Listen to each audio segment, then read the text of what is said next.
PTI ने IMF programme की हिमायत से दस्तबरदारी का इंदिया दे दिया। वॉइस ऑफ अमेरिका के मुताबिक IMF वफ़द से मुलाकात करने वाले पीटीआई ज़राए ने IMF प्रोग्राम की हिमायत वापस लेने का ऐलान किया है।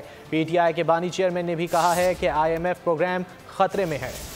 का IMF प्रोग्राम की हिमायत से दस्तबरदारी का इंदिया। वॉइस ऑफ अमेरिका की रिपोर्ट सामने आ गई। रिपोर्ट के मुताबिक IMF वफ़द से मुलाकात करने वाले पीटीआई के ज़राए ने कहा, IMF प्रोग्राम के लिए ताउन की यकीन दहानी साफ और शफाफ इंतखाबात से मशरूत थी, जिस पर अमल अब मुमकिन नहीं। माजी में इस हवाले से साबिक वफाकी वजीर खजाना शौकत तरीन, उस वक्त के पंजाब के वजीर खजाना मोहसिन लगारी और खैबर पख्तूनख्वा के वजीर खजाना तैमूर झगड़ा की मुबैना ऑडियो भी सामने आ चुकी है। ऐसा चीज करेंगे ना कि जो हम ये ना नजर आए कि हम स्टेट को नुकसान पहुंचा रहे हैं। जो IMF कहेगा कि पैसे किधर से पूरे करेंगे, लेकिन द वेरी फैक्ट इज कि हमने इस वक्त उनको ये कहना, we can't stand one side. वो हमें मिसट्रीट कर रहे हैं और हम उनको बिल्कुल ऑन द नेम ऑफ वो ब्लैकमेल करें स्टेट, आप हमें हेल्प करें तो हम उनको हेल्प करते हैं। वॉइस ऑफ अमेरिका का कहना है, बानी पीटीआई ने जेल से बयान भी जारी किया था कि सियासी अदम इस्तेहकाम की वजह से IMF प्रोग्राम खतरे में है।